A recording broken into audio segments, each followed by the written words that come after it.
How's everybody doing tonight? You good?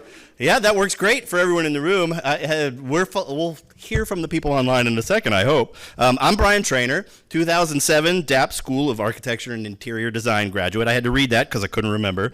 I'll be your host tonight. I hope you all enjoyed yourself at the networking event. Those could make it. I heard there were some cheesy rice balls there. I didn't get any because I was too busy yapping. Were they good? Did you enjoy? Thanks to them for catering for us. Hopefully you got a chance to explore some of the senior capstone projects that are part of DAAPworks. That it's really kind of a cool mesh that we're doing this year, so that was a lot of fun. I am personally thrilled to introduce our incredible lineup of presentations tonight. But before we dive in, I have to do a few quick announcements. So, DAAPX was developed in 2015 by the DAAP Alumni Council and the UC Alumni Association to celebrate alumni accomplishments while highlighting the diverse projects and experience we see all around the DAAP alumni family. Like past years, tonight's event is hybrid. We have some people here in the room, others are watching live. For our friends participating remotely, feel free to drop messages into the chat. Let us know where you're watching from, what year you attended UC. Hopefully somebody's watching that for us. So to lay the groundwork for the evening, we're going to have 6 total 10-minute presentations, all exploring experiential design. All presentations were submitted last fall and hand-selected by the DAAP Alumni Council as part of the RFP process. So if you see this and you're like, I want to do that, get it in quick because they'll be looking for next time. Design and art transcend mere aesthetics. They are powerful tools that forge connections, evoke emotions, and ultimately create experiences. This year's DAAPX theme, Experiential Design, explores the art of crafting environments, interactions, and narratives that engage the senses and leave a lasting impression. By focusing on experiential design, DAAP alumni create transformative moments that resonate deeply with individuals and communities. Now let's get to it. Kicking off the presentations is a 2001 DAAP School of Architecture and Interior Design graduate, Ben Niebauer. I said it right. A practicing architect for most of his professional life, Ben brings more. I got Ben wrong. Niebauer was what I was worried about. That's fine. Perfect. Ben brings more than 20 years of experience positively impacting dozens of college and university campuses across the country through innovative planning and design. As university architect for The Ohio State University, it's okay. Ben is responsible for architectural design, strategic planning, historic preservation, and overall stewardship of the built campus environment on the Columbus and regional campuses. When not walking his dogs, Ben enjoys being a father, husband, poet, trail runner, cyclist, backpacker, and is an avid Bearcat fan. I hear he comes back every year for the games, so we forgive him for working at Ohio State.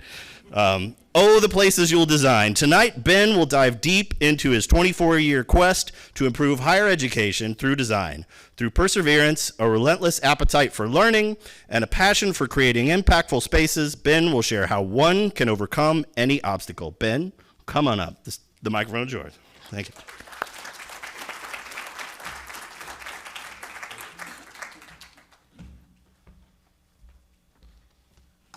Hello, everybody. I take it the green arrow is forward. We didn't practice that. Let's give that a whirl. Yes, it is. All right. Well, hello.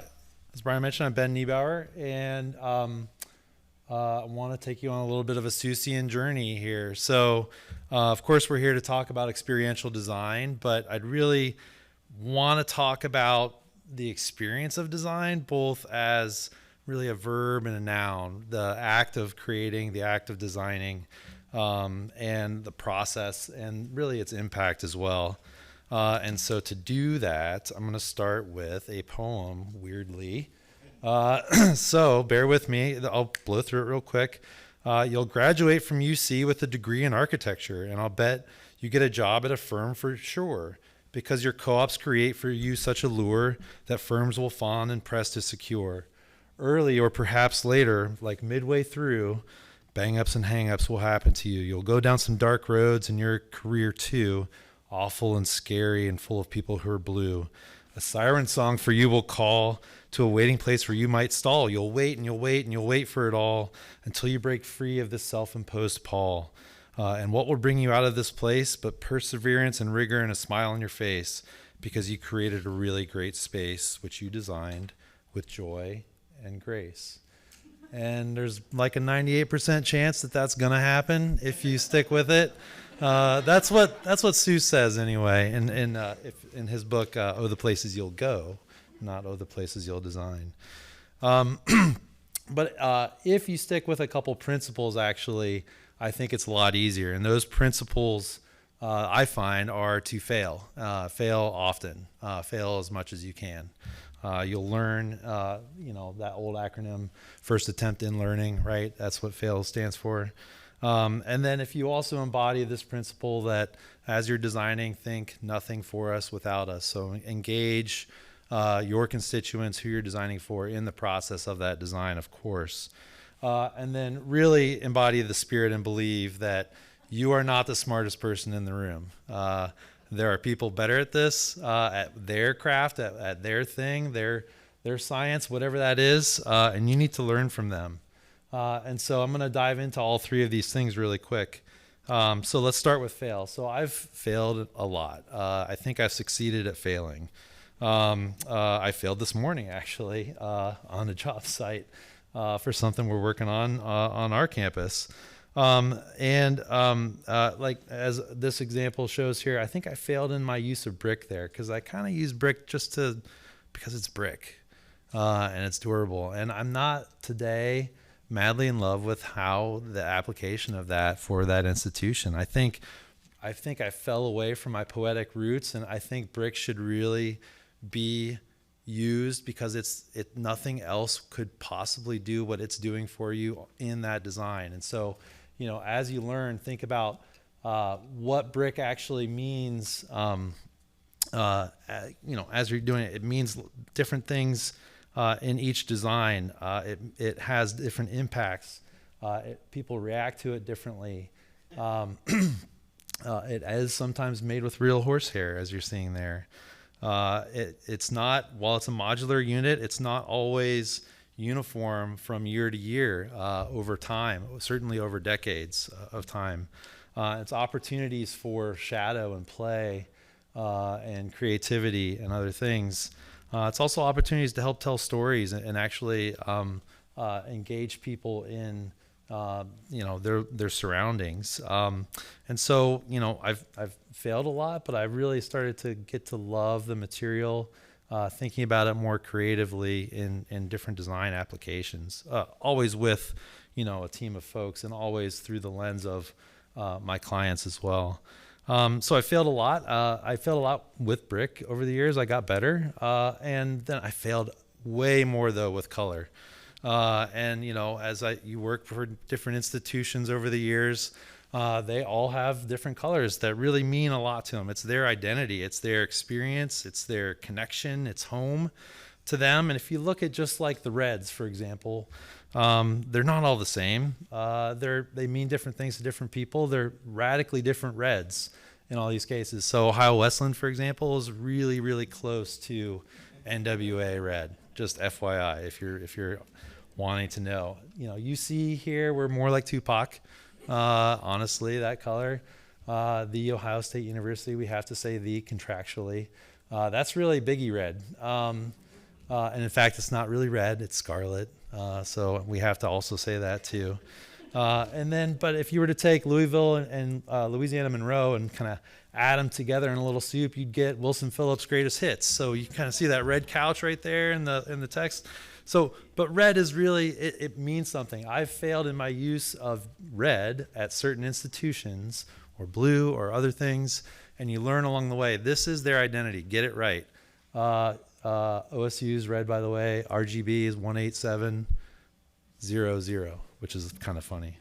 I think that's funny with Biggie right there, actually. So second, nothing for us without us. Really, you learn things along the way. When you're engaging your constituents, things like teenagers really need 3 dimensions to understand and give you better feedback. And 3 dimensions physically, they resonate with a lot better than 3 dimensions digitally, unless weirdly because they're the digital age, right? But they need to touch and feel it. Nurses will always be deferential, and they'll always say, oh, we'll make do with whatever. And you've got to really nudge them out of their, like, to force them to commit to how is this building going to impact your lives, and how is it going to impact your students' lives through design. And, you know, they'll set up like all those boxes on the table like that in a really ordered fashion, be like, oh, however you design it's okay with me. Like, no, tell me what you need. If you give a set of librarians a blank sheet of paper and a couple, like, you know, Post-it notes, they'll design for you a whole new ideal academic library, which then you can kind of stack and create a visual representation of that for them. But it's really low tech, really efficient. You can mine Reddit. It's not just for trolls. It's actually for data sometimes. Now there's a lot of trolls on there, but you can get really good feedback, like feedback that in this case actually helped us design an academic library for the University of Pittsburgh, and which they're in the process of fundraising for right now. This is before I came over to OSU. You know, faculty might actually only really be able to communicate their curriculum to you in a really fun Excel spreadsheet like you're seeing here on the left-hand side. And that's the only thing they're giving you, and say, hey, design me a building based on this spreadsheet. And you have to kind of turn it into a visual program like you're seeing on the right-hand side to communicate within their language, and then turn that into, you know, space for a College of Medicine. That's something that impacts people on a daily basis, and then obviously impacts the world through their profession. Or at the Cathedral Learning in Pittsburgh, so also for University of Pittsburgh. It's a really great building, obviously, iconic landmark, a very Hogwartsian ground floor that's all about this internal moment, right? And then somewhere along the way, up on the top floors of that, there had been a renovation over the years that really, it was like someone's interpretation of what old architecture was, and it removed like anybody's ability to touch the outside of the building and really engage with the architecture and the experience of being 37 stories up in the city of Pittsburgh. And so again, a mix of low tech, a mix of high tech experiences, engagements with both students and faculty and staff, sometimes just highlighting some drawings and saying, where do you want to hang out? What's going to be valuable for you as a learner in the Honors College? And then let's create some diagrams for those. And there's always more than one way to skin a cat. But ultimately, from that, you yield a design that gets everybody to those perimeter, those big old stone windows, and they really get to experience the natural the views from up there. And so moving on to the third thing, if you're the smartest person in the room, you're in the wrong room. And it was attributed, that quote has actually been, I have all these faces up here, depending on what Google search you believe, it was either Confucius or the founder of SNL or a children's author or the CEO of General Electric. One of those four, I'm sorry, said that. I don't know who. Ask Google. They'll probably get it wrong, just like I did. But you're going to work with some really fascinating people over the years from all different walks of life, and they're going to be able to bring those creative experiences to you to help you understand design better. And those people might be from Panama, like really exotic places, or Jordan, or Australia, or Iowa, or like really, really fun places. And they're going to be super experts in what they do, like John the spider researcher, who cares more about building vibration than anybody I've ever met in my entire life, because it really matters to his spiders. Or Oslam, who really will not believe a thing you say. She's a chemist, unless you give her data upon data upon data upon data. She actually wants those spreadsheets more than she wants the designs, actually. Or Larry the anatomist, who was featured in National Geographic, who really loves rhinoceros skulls and headless alligators, and I shudder to think what he does in the nights in his freezer with those two things. Actually, I can picture it now. Or Jane, the bee lady, who wants a hole in her brick wall of her building so she can have a bee rearing room inside her research lab space in your building. So bringing the bees in deliberately through a hole in that nice, pretty brick facade. And you're going to work with all sorts of really fascinating people. They could be all those people I mentioned. They could be astronauts. They could be jewelers. They could have a donkey named Elvis. They could be Diana Ross's sister, who's the dean of the College of Medicine in Arkansas. Any of those folks. And they'll all be super freaks in their sciences, their crafts, their arts, their passions. And you've got to organize all of those things together into one facility. And, you kind of look at maybe some of those things and say, well, let's look at those as program cells, just like this beehive, this honeycomb right here. And let's step back a little bit and look at all of those elements, and let's organize them and figure out how many we need of each. And then let's figure out how big each one of those little elements really needs to be. And then let's make it a building. Let's actually make that a module that we design a building from. And that module becomes this. It becomes flexible lab spaces that really are way better than what they had before, that really 21st century learning spaces, power and data and utilities where you need them all the times. It's simulation rooms for nursing education, but all of these things all under one roof, with a hole in the wall, in the brick wall for bees. And so I mentioned there's three things, but there's really a fourth thing, and that's just to keep designing. That's really, again, the kind of key to success. Just keep going at it. And so, if you find yourself having, done one project on a university campus, and then at some point you kind of feel like you're a little bit more of an expert because you've done got a few more under your belt, maybe at another point you say, well, I'm going to take over the actual practice itself. I feel like I'm really now hitting my stride. I'm an expert. And then at some point you're going to say, well, I've done a lot of places, but I really just want to focus at one place and do a deep dive someplace. So you say, well, I'm just going to go to the biggest place I can possibly find in the universe, which is the Ohio State University. And so on a daily basis, you might be saying, well, let's think about the fan experience in a new ice hockey arena. Let's think about not just that, but hey, ice hockey kind of looks like a block O from above. So what does the blimp experience look like from that too?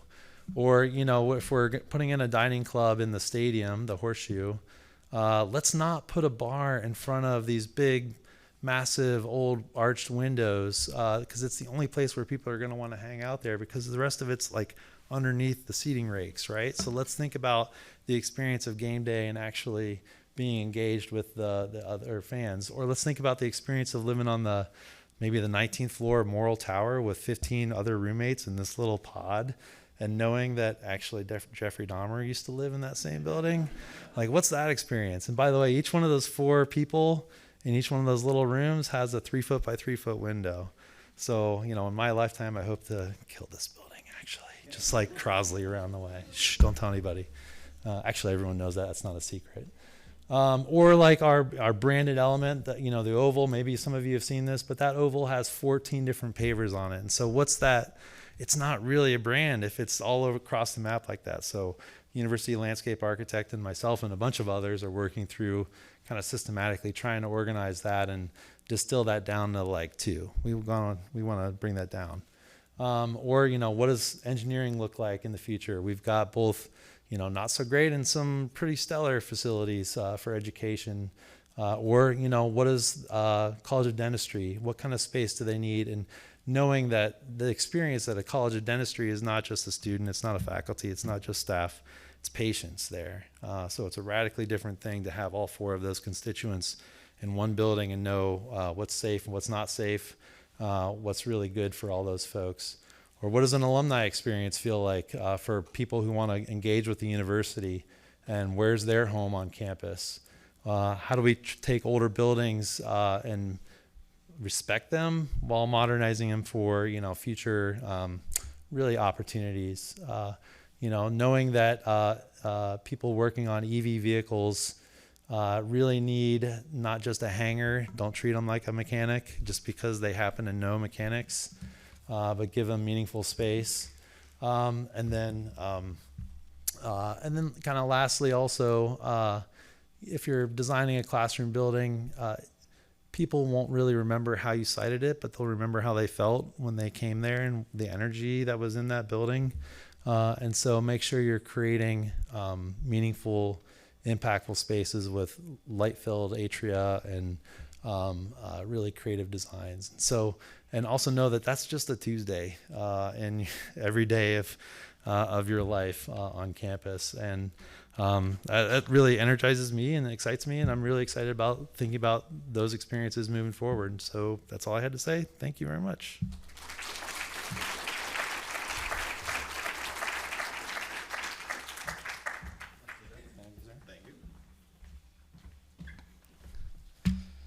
Thank you, Ben, for kicking us off. Just so you know, I've never had to worry about being the smartest person in any room, so feel pretty good about that. For the first time in DAAPX history, this year's event is held in conjunction with DAAPWorks, the college's annual senior capstone showcase. And I don't know if you noticed that on the way in, but it's pretty amazing. To bridge the gap between DAAP students and alumni, and to further amplify the amazing work happening in the DAAP community, we decided to merge the two. And I think that was a pretty good idea. But nobody asked me, it's fine. To understand the DAAP alumni experience, you must know the student experience. This new iteration offers the opportunity to see what DAAP students have been up to and how that transforms into professional careers. DAAPWorks is on display right here at the college until May 3rd, so if you're online and live nearby, you can come quickly or book a flight. It's fine.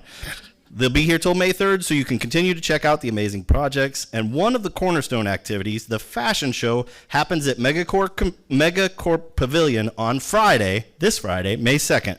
And if you know anything about DAAP fashion, you'll want to be there. The show is open to all ages, and tickets are still on sale. So now, for our second presenter, we have 2012 DAAP Ullman School of Design graduate, Lisa Bambach. Lisa is a designer, strategist, and educator based in Seattle. Lisa is currently enrolled in the Master of Design program at the University of Washington and holds a BS in graphic design and a minor in German studies from UC. As an experiential graphic designer and strategist who specializes in workplace and urban design, Lisa enhances interaction with physical spaces by integrating narratives and navigation cues into the environment.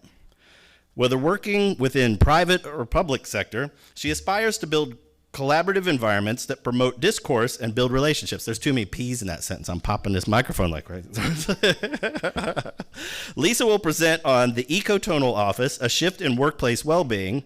The Ecotonal Office redefines workplace wellness by reimagining the integration of biophilic design in commercial offices. It's an architectural approach that seeks to connect building occupants more closely to nature, incorporating natural elements to enhance well-being. Traditional approaches treat natural elements as optional enhancements for harm reducing rather than essential components of office environments. Enabled by the Wonder Workplace 2023 Wonder Grant and completed in partnership with senior interior designer Charles Fathom, this project explores how fully embracing nature in office design can transform productivity and well-being. Let's welcome my friend Lisa to the stage.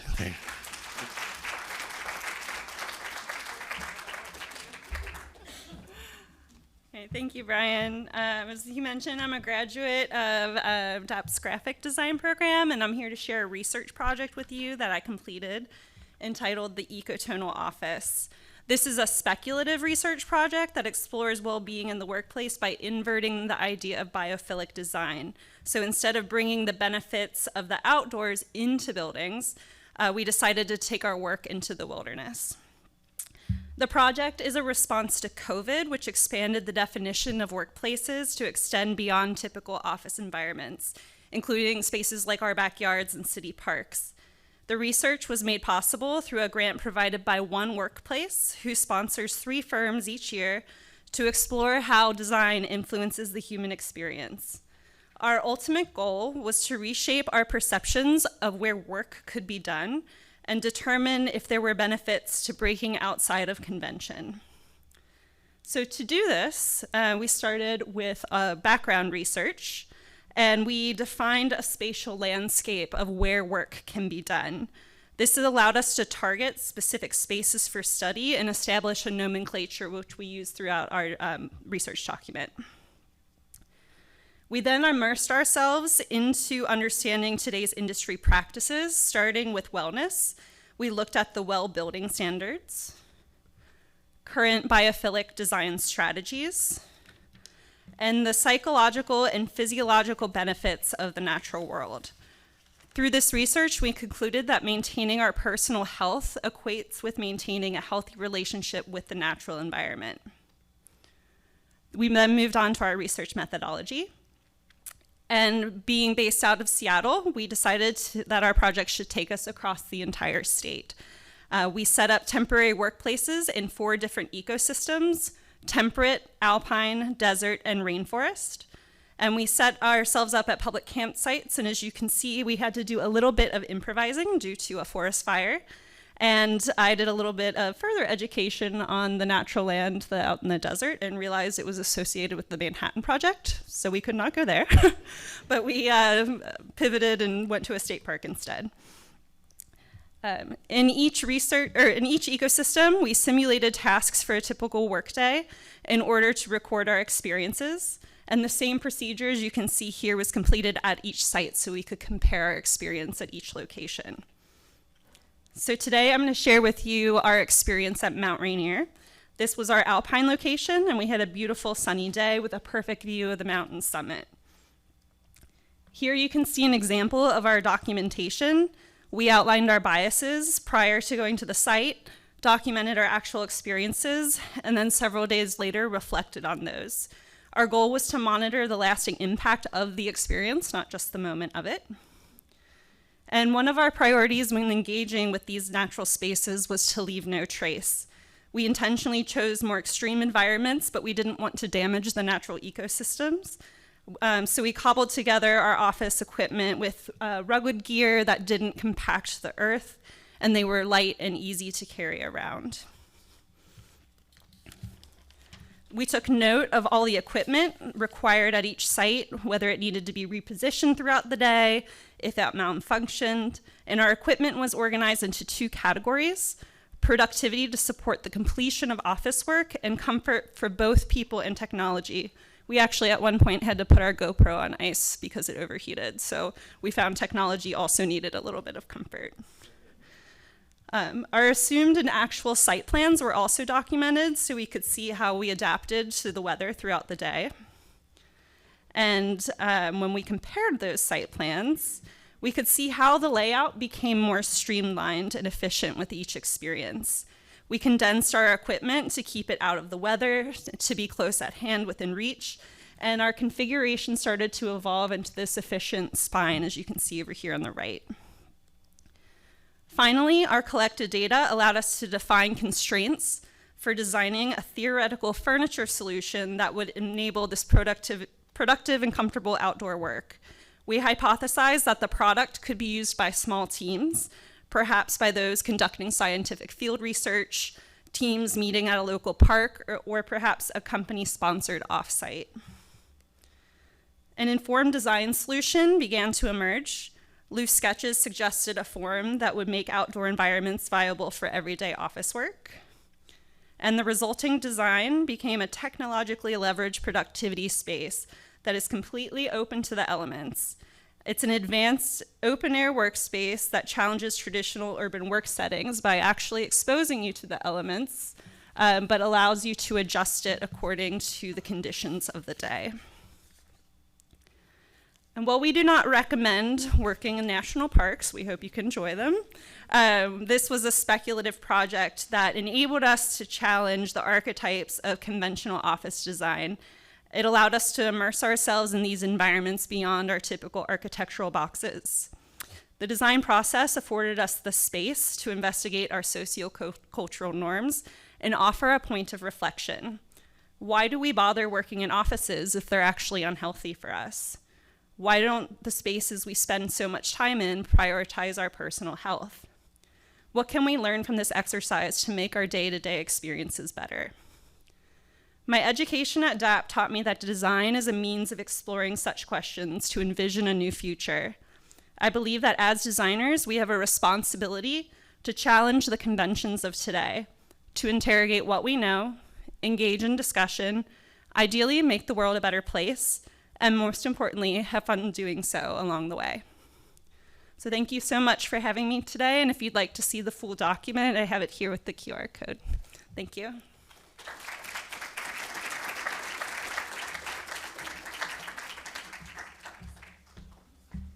Thank you, Lisa. Being friends with Lisa, I actually got to see the evolution of that research, and it'd be every now and then I'd get a picture from Lisa. She's like, "My office is set up for the day," and there'd be, you know, this picturesque landscape, and you're like, "I'm so happy for you right now." But no, it was fun to watch this evolve and see where it went. So thank you, Lisa.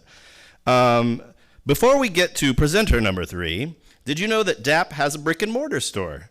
Down in OTR, in the Findlay Market District, lives ADAPT.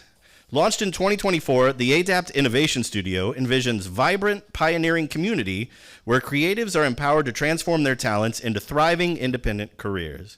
By harnessing the entrepreneurial spirit and exceptional skills of students, alumni, and faculty, ADAPT aims to become, am I saying that? It's just ADAPT? I'm hitting that A pretty hard. You got to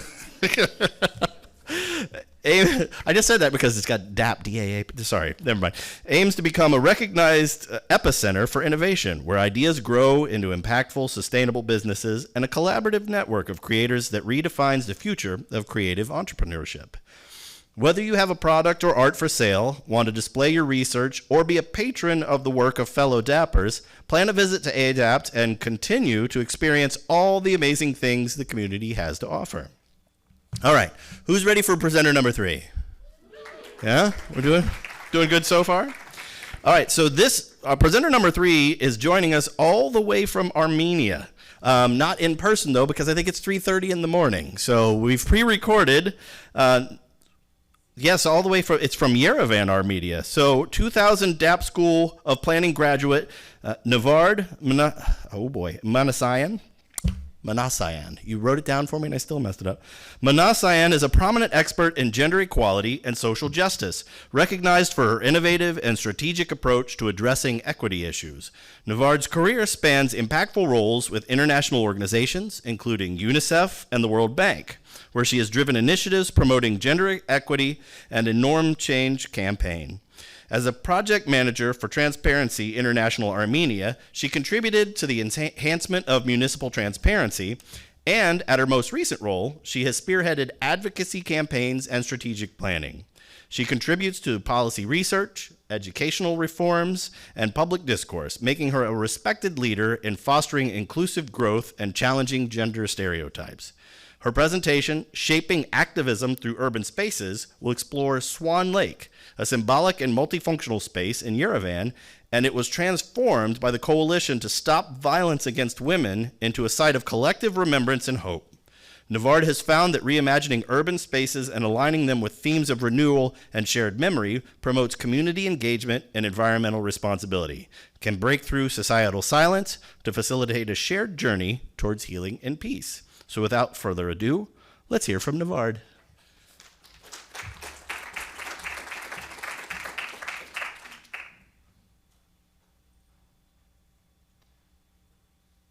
Good evening, everyone.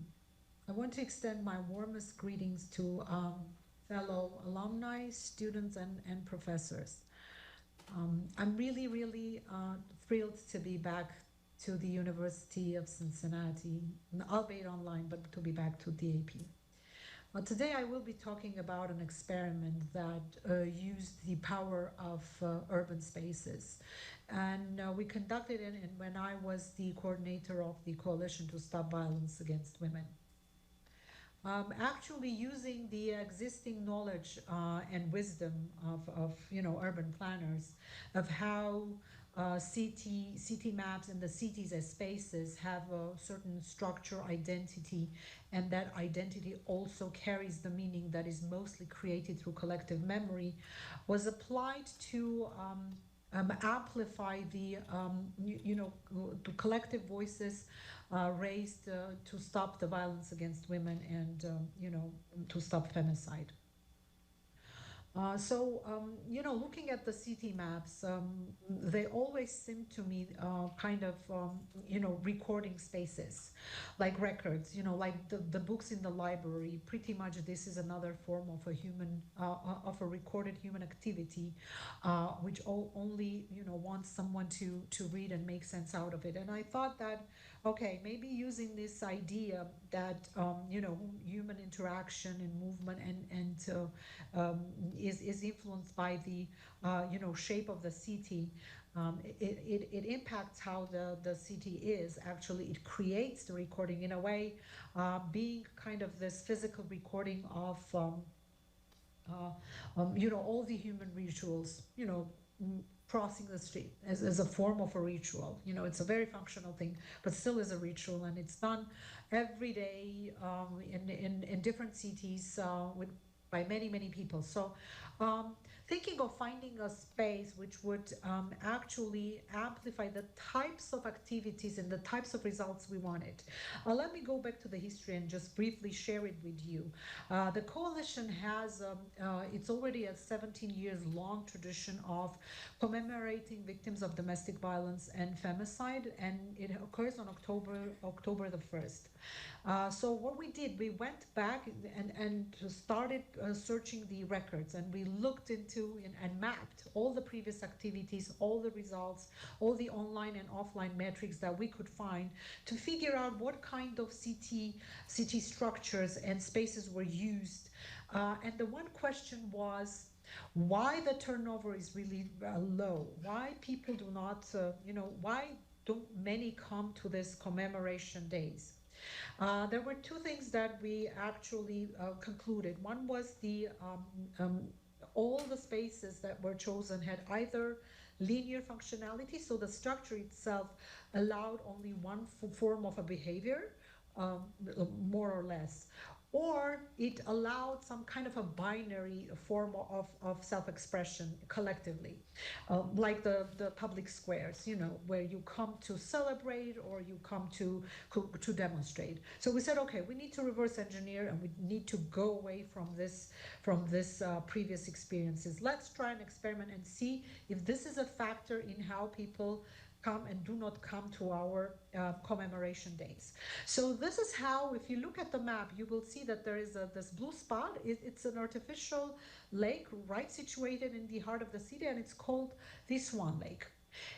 This was a perfect spot for a number of reasons. The space, the design of the space, the landscape was perfect because already the basin itself attracted, and the memory and the history of this, the recorded history was that people would come during the nice, you know, the summer and fall breezy evenings. They would come to the lake and they would want to, you know, be with their loved ones. Both the localers and the tourists loved it. It was really strategically located in the heart of the city, but also it was near the this kind of you know, avenues and streets and also squares. So all those linear and binary spaces that we avoided were still next to us, and they served well because people, it was easy for them to access the Swan Lake. Also, it had several symbolic meanings. One is that, you know, that we have primordial, you know, connection with the water, and it has the symbolism of life. It has the symbolism of femininity, and also the Swan Lake was the inaugural performance that you know, opened the doors of the Opera House to the public back in 1935. So we thought, and it has a very nice plot of how Odette kind of overcomes the curse and how, you know, the good overpowers the evil, showing how resilient as species we are. And this is the other view of the lake. You can see that it kind of resembles the womb of the woman.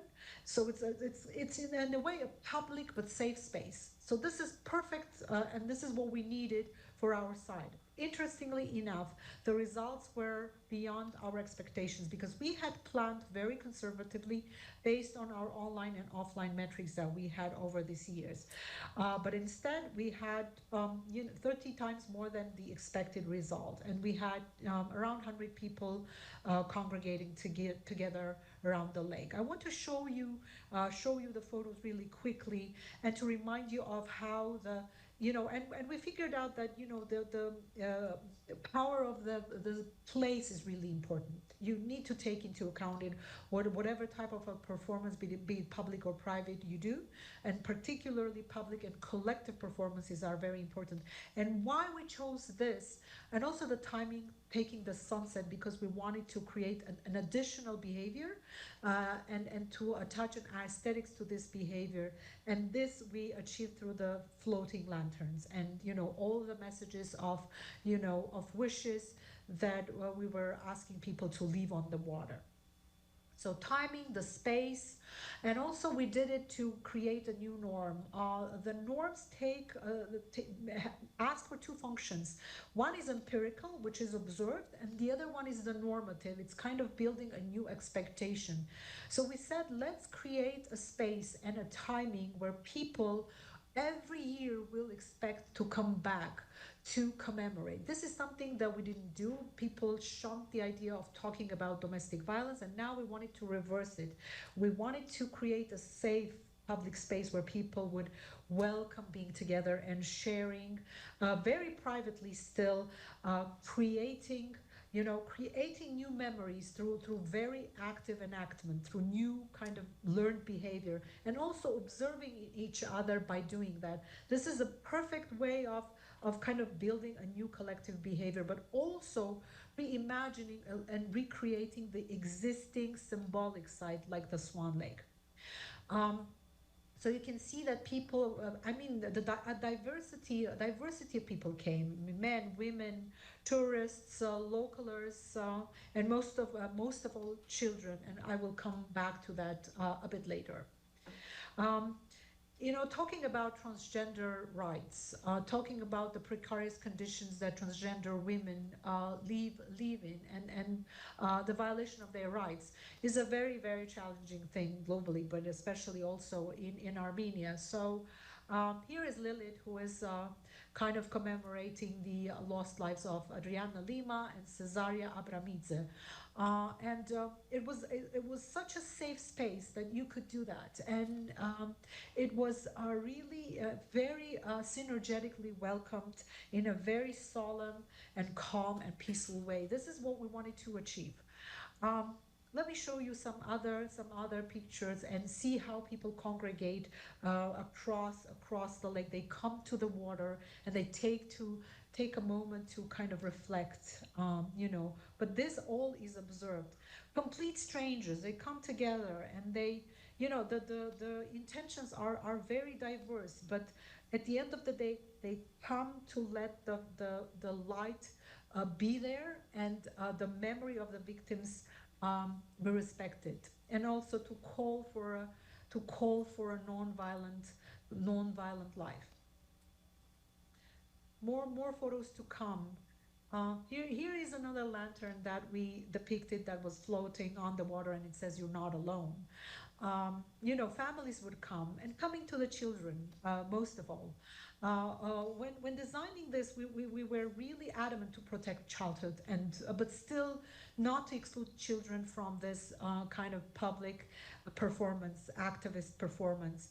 So we said, okay, we're not going to tell what this event is all about. Children are not going to be initiated into the messaging and the content, but we're instead going to give them the lanterns to let them explore them, to experiment and let them flow.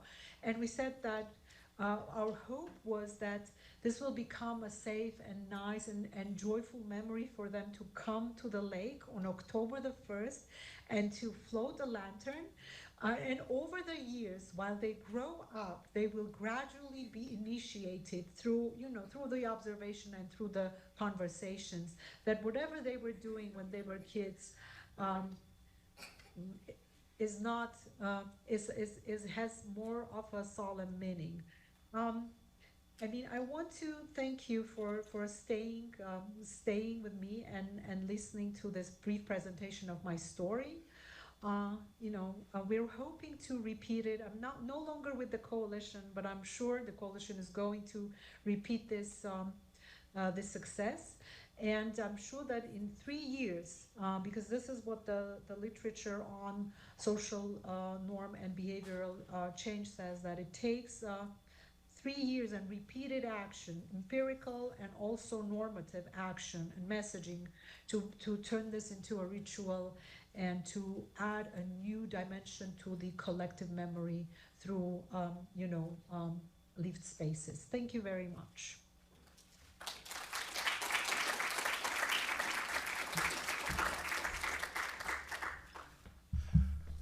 Thank you again, Nvard. I know she couldn't be with us, but one of the privileges of getting to host these events is getting to see things like that every year. And so far, it's been 3 amazing presenters, and we're only halfway done. So let's keep going. That was it shows what a global community DAAP really is. It's not just local. People don't come here and stay. They go out into the world, and they take what they learned here and create great things that benefit many people. So that was moving, to say the least.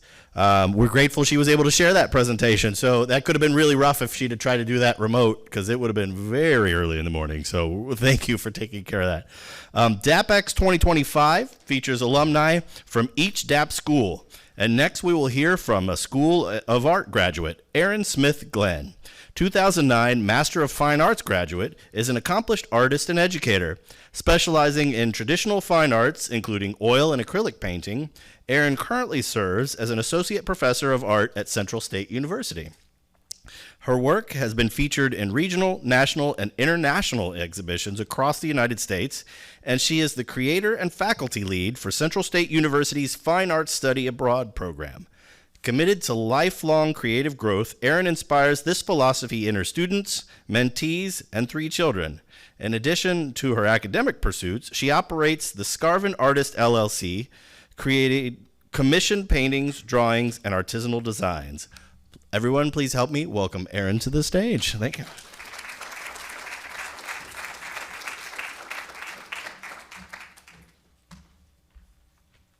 Okay.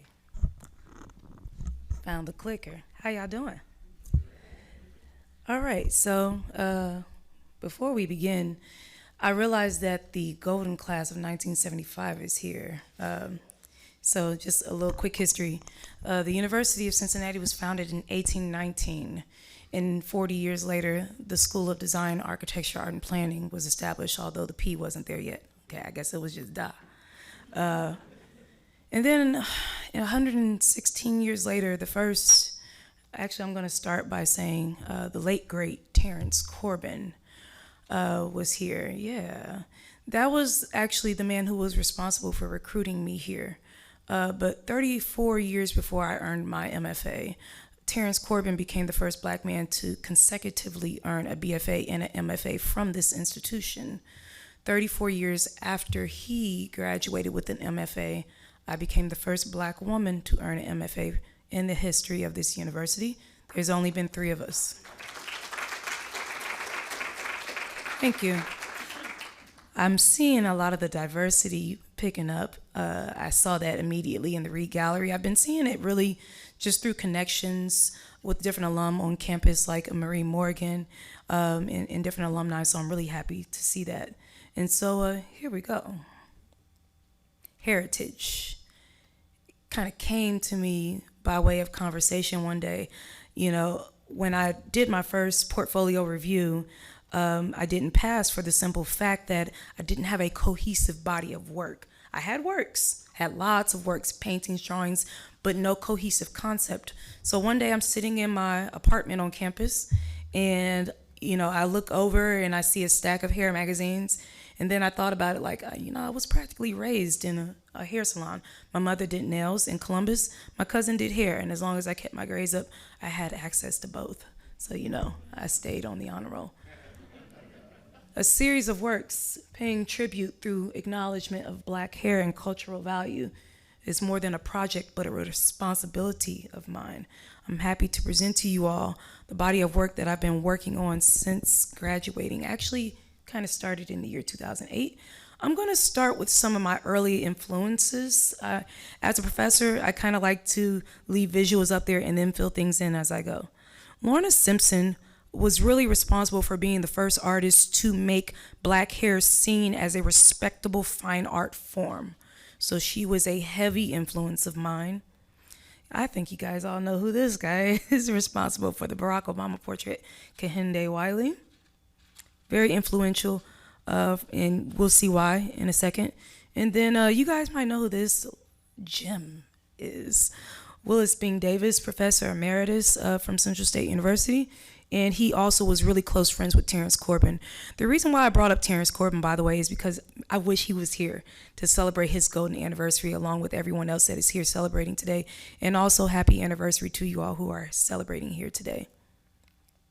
So you'll see some echoes from Willis Bing Davis's work.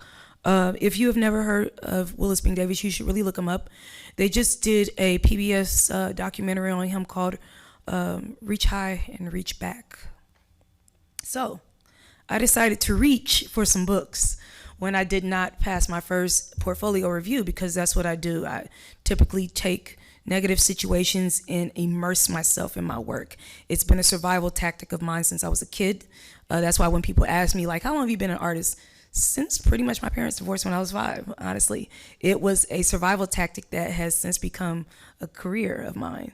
So one of the books that I picked up that really inspired me a lot was Africa Adorned by Angela Fisher. And I picked up lots of different books as well as my own experience that helped with my concepts in my work. But it was something about this book, finding out about things like how certain tribes, and I'm just going to kind of skip through some of these because they are all derivative of the book, but discovering what I kind of inherently knew, which is that black hairstyles, I used to always be puzzled by this. Why do we spend so much time on our hair? Even in the image that you guys saw of me with the beads all through my hair, it like extends my hair all the way down to my waist. Even just putting the beads on takes hours, and I wondered why we would spend our whole weekends in the hair salon, but it is so much deeper than that. There's been movies and books around all of this research surrounding black hair culture, and more recently, anti-discrimination towards black hair. So if you have your phone in your hand while I'm talking, you can look up what I'm going to discuss later, which is called the Crown Act. Anyone heard of it? The Crown Act is an acronym. I'm glad you guys have, because the act has not passed yet in the state of Ohio. It is an acronym that means creating a respectful and open world for natural hair. Unfortunately, we need an act, we need legislature to allow black people to wear our hair the way that it grows without being discriminated against, without being demoted, without, not being allowed jobs, without being allowed to enter schools. Even more recently, earlier this year, a young black girl was in South Africa protesting because they told them that they had to wear their hair straight or they couldn't come to school in Africa, okay? So let's move forward. These are some of the images that I was extremely fascinated by when I picked up the book Africa Adorned and similar books, because all these people are from different tribes all around the continent of Africa. And what I noticed about them is that they style their hair based on the region in which they live. So you can see that these orthodox styles, this woman is using red clay because in that region, that is something that is easily accessible, and it helps to not just hold the hairstyles, but it makes it very sculptural. This is another similar one. Whenever I see this image, I think of Cicely Tyson, who, I can't remember which talk show she went on, but she was very fashion forward while reaching back to her ancestors to grab hairstyles while everyone was conforming their hair to make everyone around them feeling comfortable. While black people were forced to be in situations where they had to wear their hair in order to be accepted in society, Cicely Tyson would walk onto talk shows with hairstyles such as this, explaining that she basically had a duty to wear these certain hairstyles because it was in respect to her ancestors. This image also, reminds me of the taboo that people often kind of turn their nose up towards when it comes to cultures that are outside of Western society, okay, outside of our norm, outside of our comfort zone. But you'll often notice that certain images, you'll see elongated skulls, you'll see elongated lip plugs and earplugs, you'll see women with elongated necks, where they have the rings that elongate their neck, but they can't remove the rings, obviously. But there's a reason behind everything. There's a belief in certain tribes, like the Mangbetu tribe, that the elongation of the skull will allow for more knowledge to come into that person's mind. And so it's something that happens from an infantile age, so it doesn't hurt the person, but they gradually adapt to it, because that is just what humans do. As you know, in certain tribes, when they're adding the rings to a woman's neck, you know, and it's elongating the neck, it's something that's done gradually over time, but the more rings she has, the more respected she is in her tribe. So what we turn our noses up at, what we see as the taboo, is basically their respect and their homage to that area, the people before them. One of the most fascinating things I learned, that I really loved learning, was that the lack of clothing and the accentuation of the hairstyle was kind of hand in hand. You know, historically, Africans especially were seen as primitive because of the lack of clothing. But first of all, it's Africa, it's hot, okay? Secondly, the bodies were usually painted and adorned to show status, but nothing more so than the hair. Oh, this is me, you guys.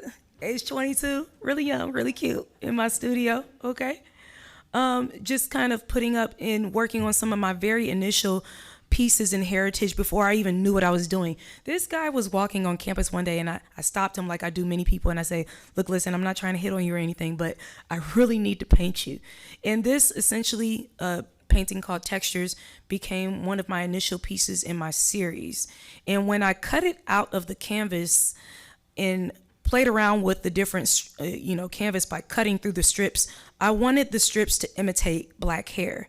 So some of it's curly, some of it's braided, some of it's twisted, some of it's damaged, especially when you consider typically the most damaged hair, unfortunately, is hair that's been over-processed, and typically that happens because people are trying to fit a cultural norm that makes them look and feel more acceptable in society, unfortunately. I've never really been that person, always been a rebel. Another one of my pieces that is in the private collection of one, one of my friends. I'll get back to that later. Anyway, so these two images were just a couple that led me to this painting that I was working on as a student. And I really, really, really love and still love incorporating my friends. But I think the most exciting thing about this HAIRitage project was learning the community aspect that we still have present in hair salons and barbershops today. And that doesn't really stop at any particular group of people, but specifically there is a very deeply rooted, you like what I just did there, history in black hair salons and barbershops. During the civil rights movement, for example, when black people were meeting, to discuss things to change legislature and to combat racism, they were initially meeting in churches, but churches started getting attacked, started getting bombed. And so the next places besides homes, because homes started getting bombed, was barbershops and hair salons. Because they're not going to suspect that while you're in my chair and while I'm doing your hair, that our conversation is really about racial reform and segregation and integration and all of those things that they're just not going to suspect that we're doing here in these barber shops and these salons. And then transformed now, it's more of a sacred space. Like, one does not just get their hair done, It's a whole ritual. It's therapy. And as a matter of fact, many hairstylists and barbers these days are actually getting licenses in counseling and their degrees in that, because people used to jokingly say, oh, I'm going to see my therapist, when really they were going to get their hair done, going to get their hair cut. But now barbers and hairstylists are actually doing that, taking it a step up and getting counseling, because even when I, for a brief stint, was licensed into hair, because I'm obsessed with it. If I wasn't a full-time stylist, I promise you, I would be throwing hair shows all over the place, okay? But when I had a brief stint in it, my clients would come in and we would be talking about everything, that you could think of under the sun. And so this is kind of what led me to it. What I did was, I was so inspired by the hairstyles that I would take them and put them on modern day figures such as my friends. But you notice way down at the bottom, this little object known as a headrest. And so everything within this so-called primitive African culture actually turns out to be very intentional. And so the community aspect of hair. In certain tribes, you had hair that represented your status. In some tribes, even to this day, if they are Orthodox practicing tribes, like the Maasai, the women actually shave their head and adorn their bodies, and the men grow their hair and style each other's hair, because in the instance that they're preparing to be warriors, these men, these very masculine men, only the men are allowed to touch the men's hair and to style the men's hair. It's very ritualistic, it's very personal, and very meaningful, and very intentional. And the headrest was a gift that was given to the person to preserve their hairstyle. And it usually was adorned and designed with different symbols that was specifically for that person, okay? This is one of my favorites, Queen King. So Coretta Scott King is one of my all-time favorites, but I always, thought about her and just the black women of that movement and how they felt like they had to conform their hair to fit a certain norm. And so upon my research, I learned of this hairstyle called the Queen Mother hairstyle that was typically worn by women who are revealed in their community. And at the time I thought of the hair first, then I thought, who can I affix this hair to? And so I thought of Coretta Scott King at that moment, and then found out later that she has roots way down in Yellow Springs. Actually, I presented this painting at Antioch College because that is where she and her sister were the first two black students to attend Antioch College in Yellow Springs. And Yellow Springs, Ohio is the only place that I know of to this day that has a center named specifically after Coretta Scott King. So I took the hairstyle Queen Mother, Coretta Scott King, Queen King, you get it? Fast forward. So now, that piece was done in 2011. This one was actually done in 2018. I did some pieces in between there, but you're probably wondering why the lapse. Well, I was married. I had kids. Actually, I got pregnant here during my last year and walked across the stage 9 months pregnant. Had that one over there 2 weeks later. Was married, had more kids. They're sitting up front as well. It's been a whole thing, you guys. I really need to come out with a book. But at the time, I was discouraged from several people to put HAIRitage down. Even while I was here as a student, it was not the most exciting time, and now I see why.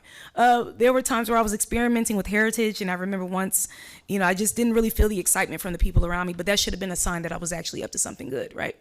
And I spoke to one of my professors and said, I think I want to give HAIRitage a rest for a second, and it was just like, oh, thank God. Whew.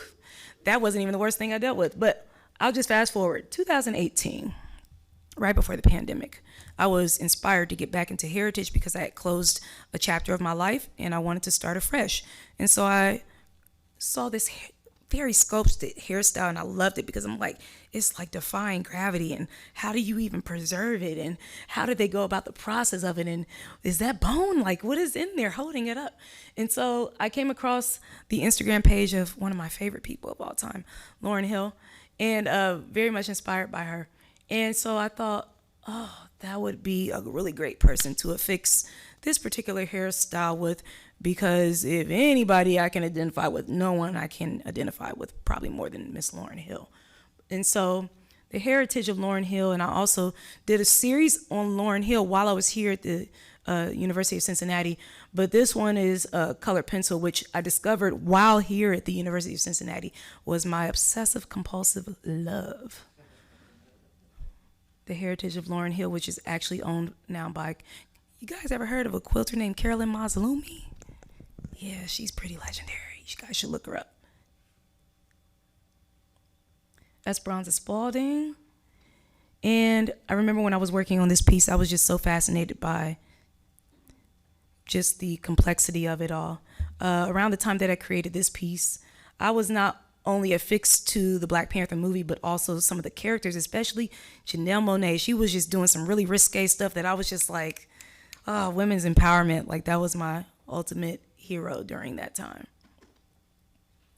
And so I continued to dabble in this whole HAIRitage project.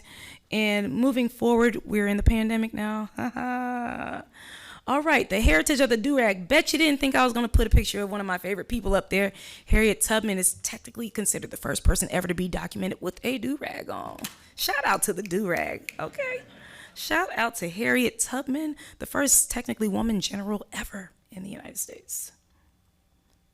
And so one day in 2019, just before the shutdown, I was teaching at Central State. I was in my 9th, 10th year. And I remember I was thinking man, it would be fun to do a subcategory of heritage called the heritage of the do-rag. And literally that same day, a student of mine walks in. I was like, hey, come here for a second. You're on the clock technically because you're a work study student. Let me get a few shots of you. So actually, I think I ended up taking about 20 images of him, which is going to become a series later. But these are the 3 that I was able to complete. I really have a total love of working on toned paper. It's kind of become my style of especially working on black toned paper because the depth is already there and you're just bringing the light out, and I'm just so fascinated by that. But what I wanted to do was to display the do-rag as more of a crown and less of a rag. And so here is once again my friend Willis Bing Davis admiring my do-rag studies. Fast forward, okay, so the pandemic was on now, you guys. But I remember when the shutdown happened. You guys all remember. We all remember where we were, okay? It was crazy, right? But I remember everybody was rushing to the store to get toilet paper and whatnot. But see, I'm a single mother of 3. And I had just got my tax refund. So I was stocked up on all that. I was good. I was good on the toilet paper. I was good on the Lysol. I was good. But you know what I was lacking? Art supplies. I should have did a whole spoof of me running frantically through the art store looking for art supplies before they ran out. I should have did it. Anyway, this was literally the piece that I started on March 12th, 2020. I remember to the T where I was when I found out that not only would I be teaching from home, but I would be homeschooling all 3 of my children by myself. Jesus. So I was like, let me go get some art supplies. I'm going to need some art supplies. Luckily, I had a room I was already using as a studio, so I just kind of transformed it into a classroom. That, I hate to say it, that was actually an exhilarating time for us because we got to spend a lot of time together. I was feeling really blessed to be considered essential as an artist and as a professor. And I was just very well aware of everyone's plight at home. And so I started going live on Facebook and just saying, hey guys, this is what I'm doing today, yada, yada, yada. And so this is Solange, the sister of Beyonce Knowles. While I love Beyonce, I love Solange. She is so underrated as an artist, as a writer. She's an award-winning writer. She's such an artist. And so I was really fascinated when she did the unthinkable, okay? She wore a do-rag to the Met Gala. I was like, oh my God, I love her so much. She literally did that the same year that I decided to do the do-rag series. So I was like, know who my next victim is. And I really just enjoyed this so much. And I think, honestly, this really gave me a lot of hope.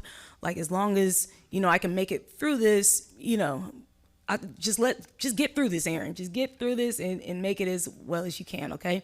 So this was a piece that I did completely behind closed doors.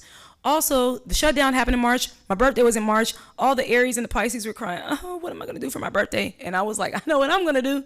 I went live on March 31st, 2020, and I created I Am My Sister's Keeper over a 4-hour period live while everyone just kind of watched. And so at that time, there was a lot of political unrest. And I tell you, it eventually led to me having to go get my own help because I hated not being able to go out there and march with my people and protest and do all the things. So I did it behind the screen.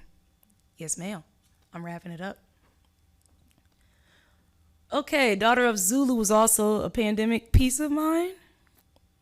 It's going to be down Winton Road on one of those electric boxes soon. So stick around for that. Black Panther. So this was also a piece that I did during the pandemic, as well as Chadwick Boseman, Ashe.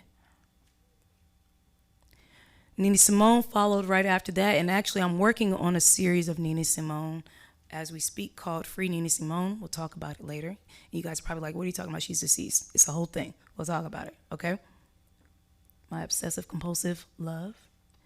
And then, of course, in 2022, when I started to really decide to incorporate my mental health journey into my work, because like I said, it was a crazy time here for me at the University of Cincinnati, going through everything that I went through, but I also took some gems from this place.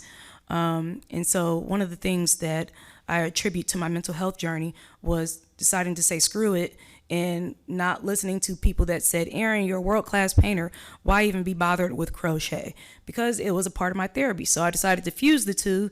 And later on this year, I'll be trademarking acrylic squared, which I define as the dexterous application of acrylic yarn onto acrylic paint.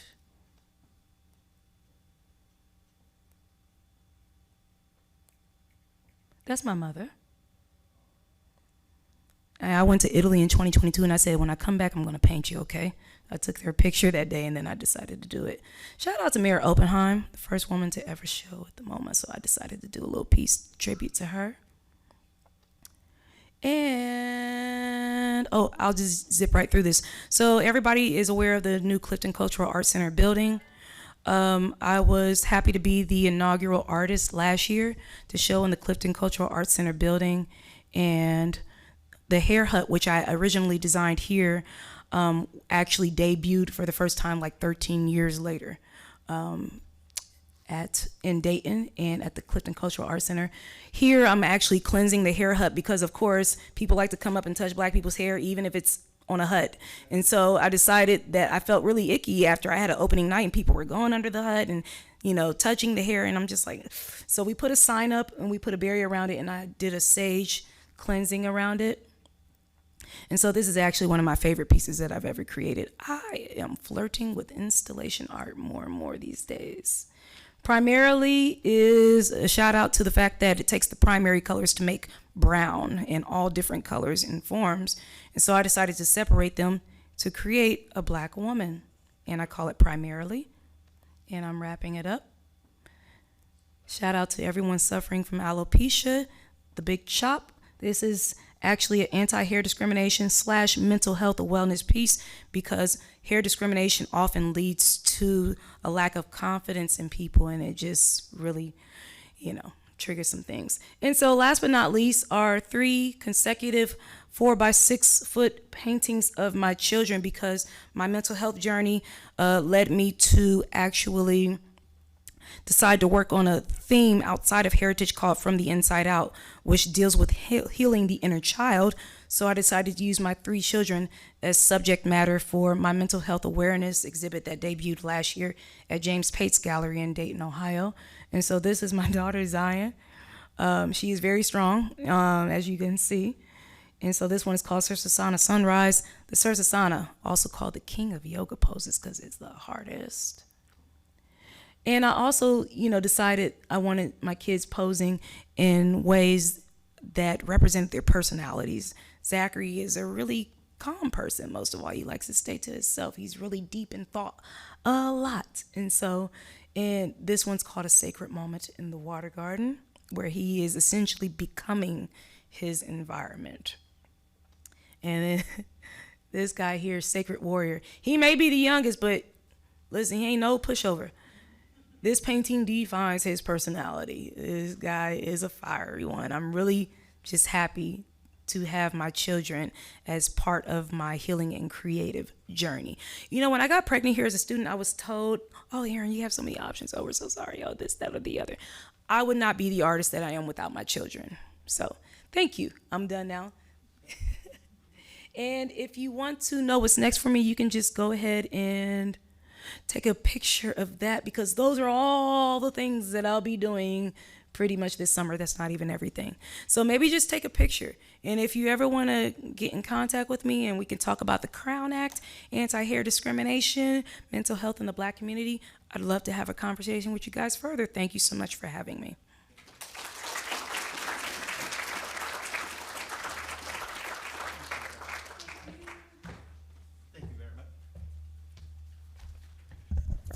That was my favorite part of watching that presentation was watching your kids' reactions when they saw their own pictures because they were all, it was really cool.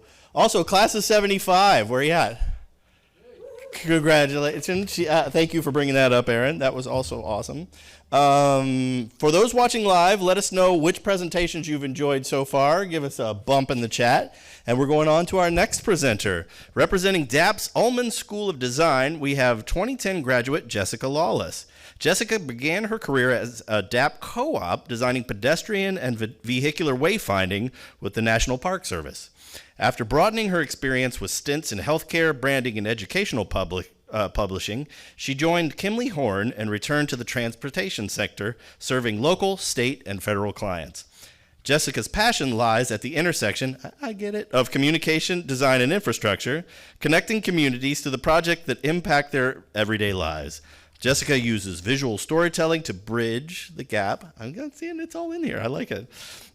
Between engineers, planners, agencies, and the public they serve, so that the latter will feel engaged and empowered to contribute their input for the advancement and betterment of projects in their communities. Jessica's presentation is Designing a Redesign, using brand and story to engage bus riders. In 2022, the Washington Metropolitan Area Transit Authority launched the first comprehensive redesign of Metro bus service in its 50-year history. We'll now hear how strategic branding and storytelling brought over 45,000 bus customers into the redesign process, shaping their routes and services. Jessica Lawless, welcome.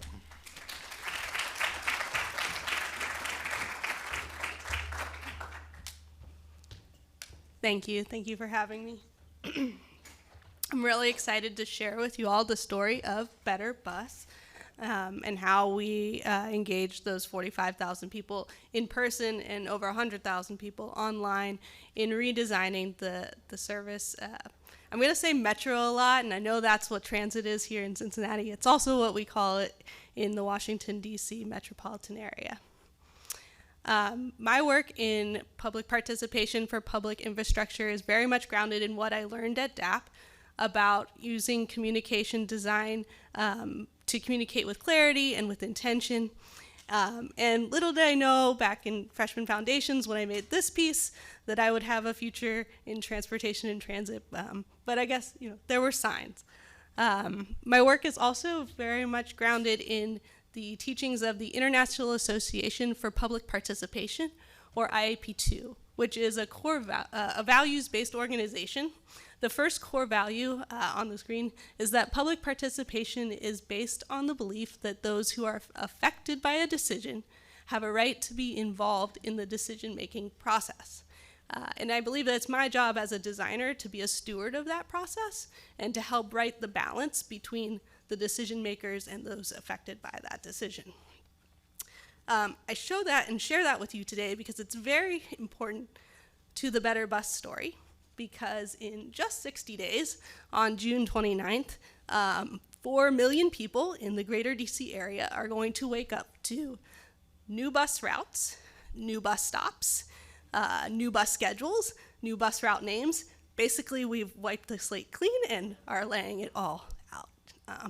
So that's a lot of change, and while this is the end of the story, I'm going to tell you about how we made sure that people were involved in all of that change.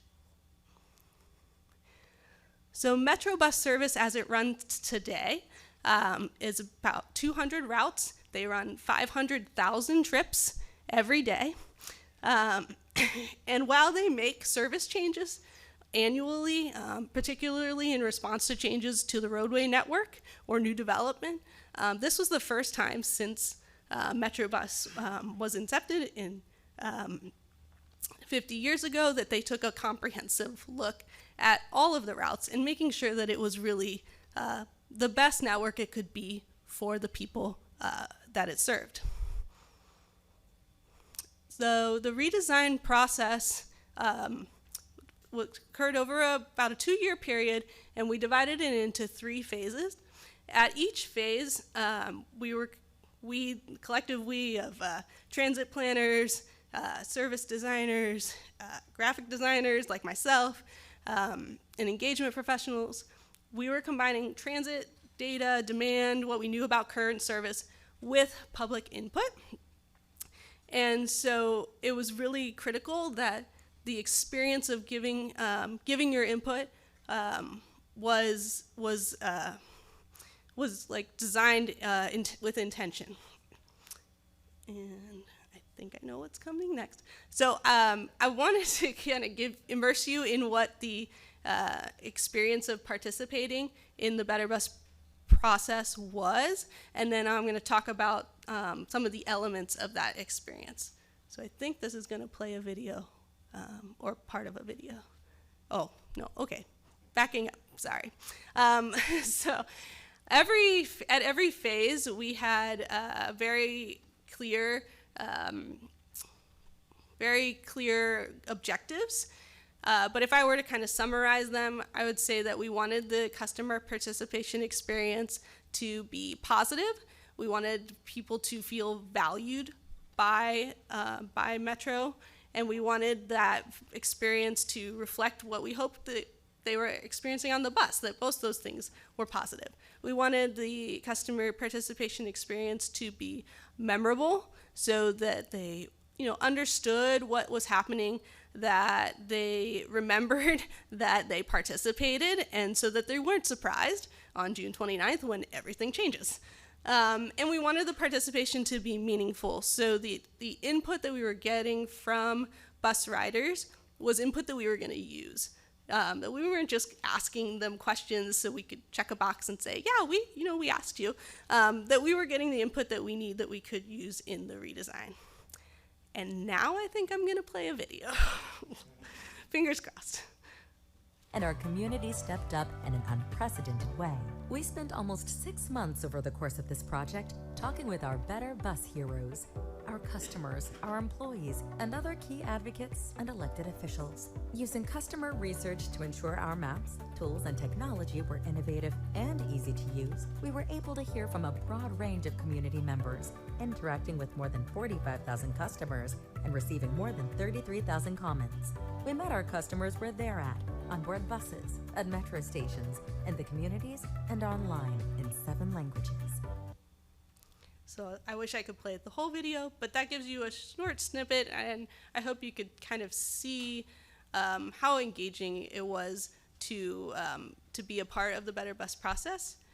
And I'm going to talk about some of the elements of what that experience was like, starting with brand and storytelling, and then moving into the tactile and digital aspects of the activities that we did, and how we centered the customer at all phases of the design, and were hyper-local to get that feedback. So we intentionally made the brand Better Bus un-metro, like not corporate, not government. We wanted it to be very approachable, and we found as soon as we started using it in the field in fall of 2022, that we had achieved that goal. People from all backgrounds were willing to stop, take a moment. They wanted to know what was going on because it was unexpected. It wasn't what they had normally seen from this organization. And so this was sort of the base of our brand, and then with every phase, we used themes to extend the brand and to tell a story through our collateral, through our online, what activities and materials we brought to meetings. And in particular, we used storytelling through video to connect our community to what we were trying to achieve with that phase. So in phase 1, we told very human stories. We wanted to reflect back to the community. These are your neighbors. These are the people that are riding the bus with you. And here's what they think about the bus today, because we were right at the very beginning. And then in phase 2, we were celebrating the 50-year anniversary of Metrobus, so we had the Better Bus Experience live theme for all of our in-person events. It felt like a party, not like you were at a public meeting. And if you went to our website, it wasn't just a website, it was the Better Bus Experience lab, and you were greeted by this very friendly scientist who invited you to co-create the network with Metro. And then in phase 3, we made our customers the hero of the story, and their feedback, their input was used to fight all the villains that might terrorize a bus network. So whether you are a bus rider or a driver, you probably recognize the one in the top right, because that is congestion. Yes, I do love a pun. And so that we used those stories, we used that brand to really suck people in. It wasn't just like, come to town hall and here's a board on an easel and fill out a paper survey. We wanted to treat the customers like they were a valued part of the process. And so I mentioned tactile and digital. absolutely, we had digital surveys, questionnaires, something you could do on an iPad, but we also made lots of different ways that people could give their input. So they could fill out a questionnaire, or they could just tell us one word about the bus and what their vision for the bus is in the future. Or they could use stickers and build a priority pyramid to share with us what was most important to them. They could do a video testimonial and just verbalize to us what changes they would want to see. So the list goes on. And the point there was, let's center the customer in that feedback process. Let's make it easy for them. Let's be respectful of their time. And let's show them that their input is going to be used. We also had a very strict no boards on easels policy. So all of our information was communicated either on tent walls or on these exhibit walls that we would put up at our events. And finally, we did some customer research in advance of going out into the community, and we learned that bus riders understand routes, not networks. And so while we were changing 200 routes, what they wanted to know was what was most personal and relevant to them. And so we did over 200 events over a 23-week period over that 2 years. And at each one, in addition to our maps that showed all the routes, we would bring these route profiles that would just be the ones that were specific to that event location. And so it was super tailored to the people that were going to be there. And then online, where we had interactive maps, we allowed for filtering by route to make that understanding a little bit easier for our customers. So in conclusion, the next stop is Better Bus. I'm very excited for us to launch in 60 days. I know it will be challenging for the community, but ultimately we'll deliver faster, more reliable service. And I'm really excited to share that this project was recognized by IAP2 USA with their Core Values Award for 2024, which is the highest recognition that a public participation process can achieve in this country. And I just think it's a great example of how you can be very intentional with design and with your creativity to do something that's transformative for a lot of people. So, thank you.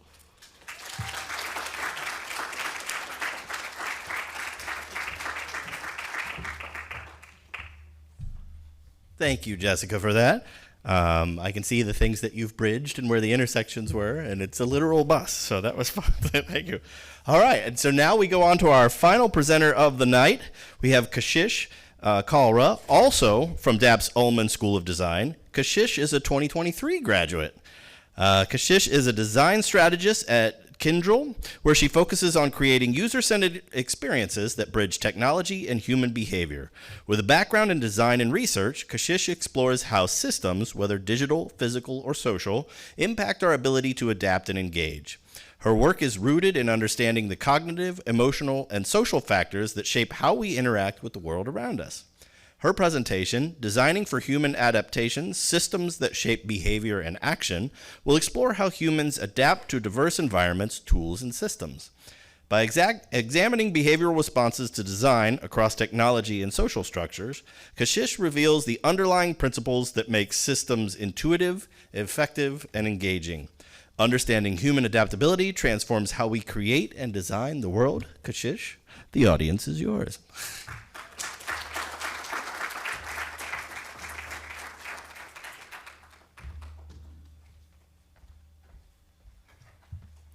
Hi, thank you for having me. Okay, so we tend to celebrate invention, and while great ideas are really hard to come by, the real miracle isn't always inventing something, but getting it to adapt into human life and getting users to weave it into their lives. Success and failure don't happen randomly, and data suggests that they are driven by identifiable patterns and dynamics. As designers and innovators, we must understand these if we want to create solutions that endure and last the test of time. So today I want to explore with you this question of why do some systems work and others fail, and why do some systems embed themselves in our life so naturally while others, even brilliant ones, quietly disappear. Have you ever stopped to think about how many good ideas just vanish? You'll look at an ad, see something come up, think that this is going to, be great, disrupt the market, and in a couple of months, it's just gone. As an example, let's look at Google Glass. You must remember it was launched in 2013. It was really ahead of its time. Think about augmented reality, voice activation, wearable technology. It had all the right buzzwords that all companies are like going after right now. And it was obviously backed by Google. So it had the money, but it failed anyway. And why is that? Well, among other things, the one thing it did was it felt really unnatural. Whenever people would wear it in public, they would like softly talk to themselves, tap on their temples, and just like have shifty eyes, not really look at who they were talking to, but just be amongst themselves. So it wasn't the technology that failed, but it was the system of like human behaviors and expectations around it that rejected that intrusion into our world. And it violated like deep societal norms that maybe at that time we didn't even realize that technology could do.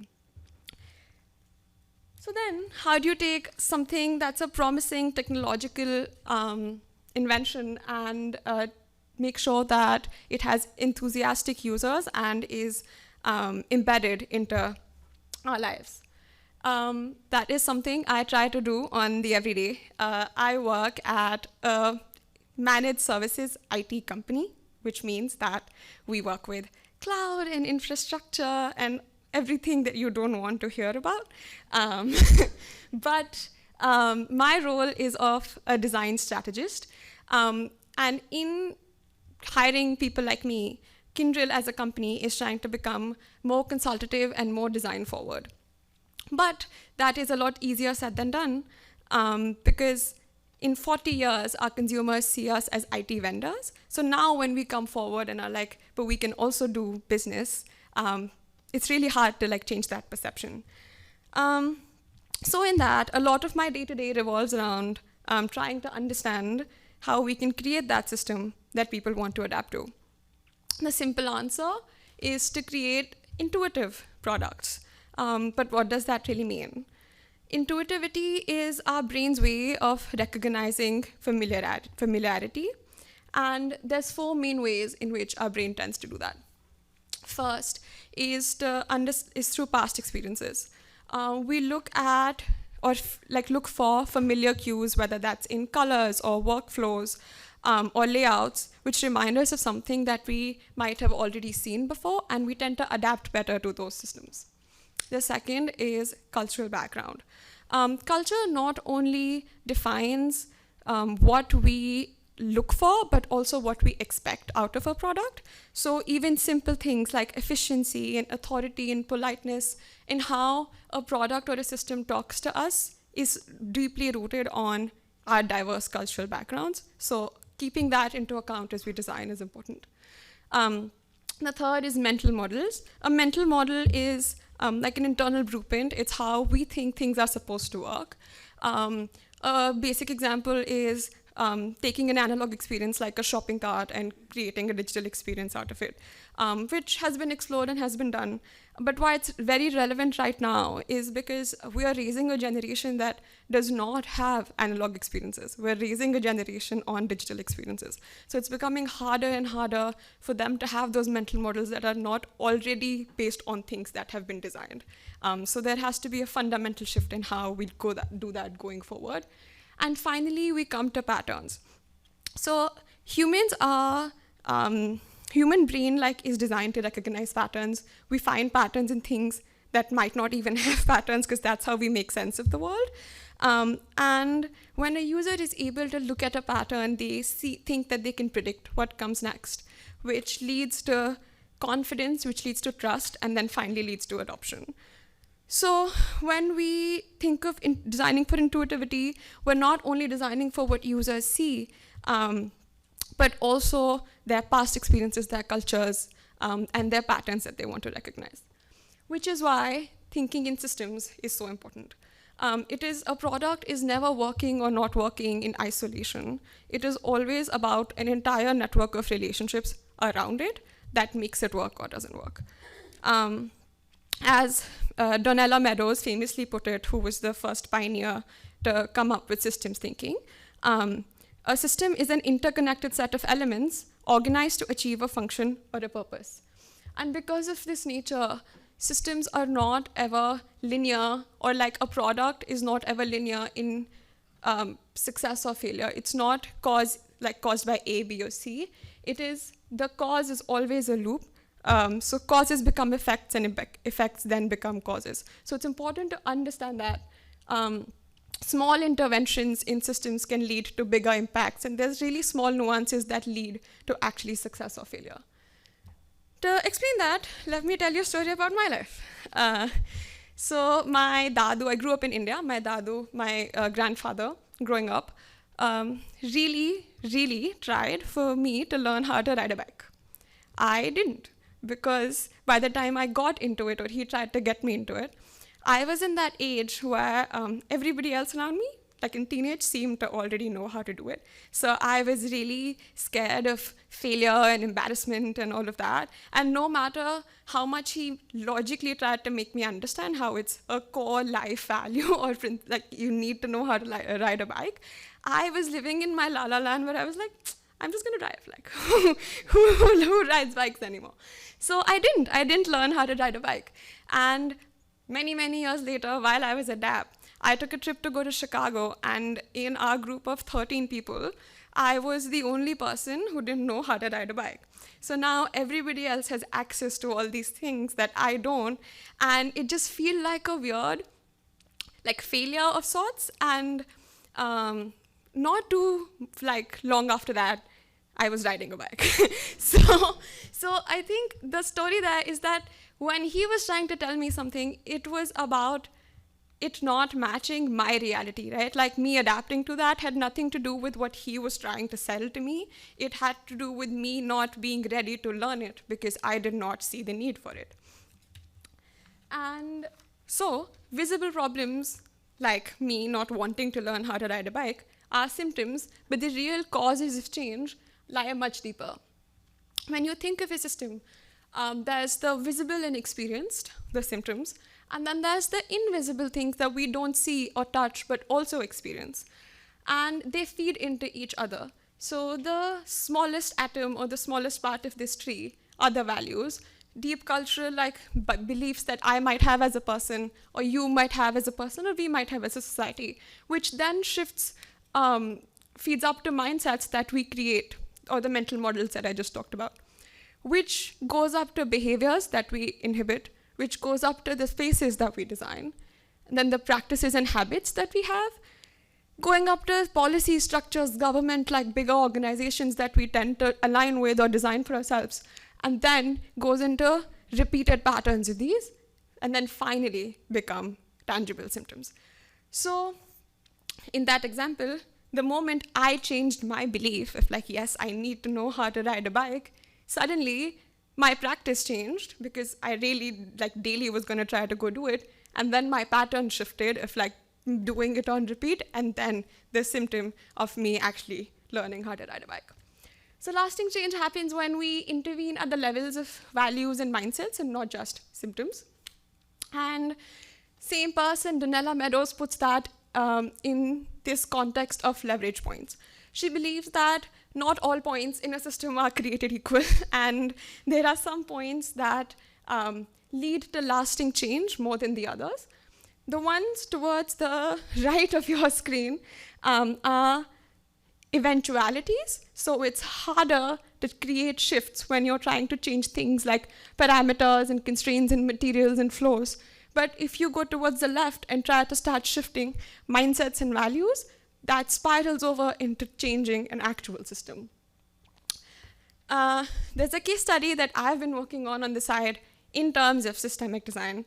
My first job actually, first real design job, was at UC's Venture Lab, which is a pre-accelerator at the 1819 Innovation Hub. And in that process, I was a design researcher for them. I used to do market research. And I interfaced with a lot of startup founders. So I've built a community of them. And one thing that is big in the startup culture is that the barrier to entry is really high.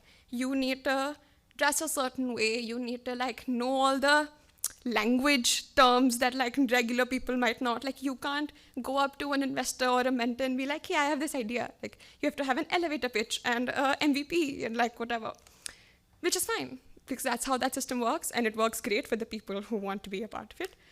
But I realized that there are a lot of people, like me, for example, who have ideas every day, and they're not at a point where they can go and like, you know, ask for funding or talk about them at a stage like this. But there are ideas that they want to create on and build on with other people. So I am building a community starting in New York City, hopefully having other chapters, that is called Collab, where I want to take this love that I have for systems design and co-creation and help people who have really early stage ideas just come together and build and help each other build them up. Eventually, maybe getting ready for the investors and the funding rounds and all of that, but giving them a safe space to talk and build friends. All community, not paid, just about having some fun. And now, coming back to actually closing out this presentation, here are some tangible things that I try to do in my life to create systems for adoption, and I hope this helps you all too. So first, emphasize led design.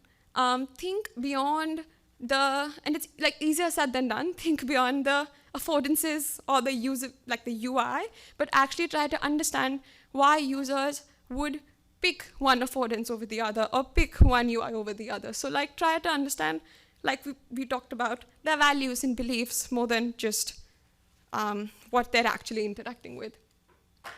Try to make designs that have adaptive feedback mechanisms.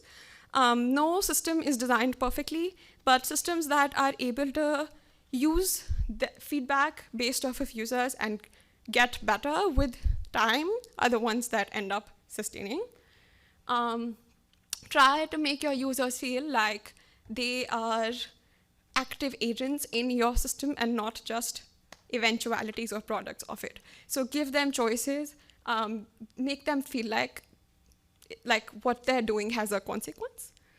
And deeply like understand cultural patterns and understand that no system is like working in isolation, and it depends on, you can't just take something from one demographic or one geography and put it into the other and hope that works. You have to really understand the beliefs of each user group that you're trying to work with and adapt what you're designing based on that. If you do all of that well, the good tech adoption path should be start with making something useful that doesn't exist that solves a problem. Eventually, when it solves enough problems, it'll become a habit in all our lives. Then it gets so ingrained in culture that we are not anymore debating if we need the product, but we're debating uses of it, or there are debates around it. And eventually, it becomes so invisible that we don't even realize that we're interacting with these, and they're just a part of our everyday. Treat systems, products, designs, innovations, whatever you're working on, as living ecosystems and not static, and understand that the best systems don't feel designed, but feel inevitable. And that is my time. That's my LinkedIn and email and website, if anybody wants to connect. And thanks, Marie, and everybody else for giving us this opportunity. I know it's been great, and I speak for everyone. We were talking earlier. It's been just really nice coming back to UC, seeing some familiar, some new faces, and doing this. So thanks. I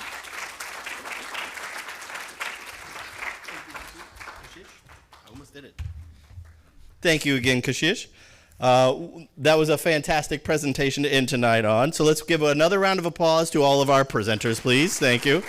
And to those presenters, Don't run off just yet. We're hoping to get a group photo with everybody before you go, so if you could hang around for just a little bit longer. We've come to the end of the program, but before we close, I would like to extend our gratitude to Dean Tim Jokna. Dean, he might have had to skidoo, but he usually introduces me at this, so I didn't know how to just start on my own without him, queuing me up. And the college, Marie Morgan, DAAP Alumni Engagement Program Director, and the UC Alumni Association, and the DAAP Alumni Council for planning this event. Special shout outs to Dan Duggan and DAAP Facilities, Laura Johnson and the UC Foundation, Prestige AV and Creative Services, and Elegant Fare for supporting our planning efforts. And they were the ones with the food, so thank you for Elegant Fare. And finally, to all those who submitted a proposal, joined the live stream, and are here in person, thank you. We look forward to staying connected and welcoming you at future events. Thank you all. Have a wonderful evening.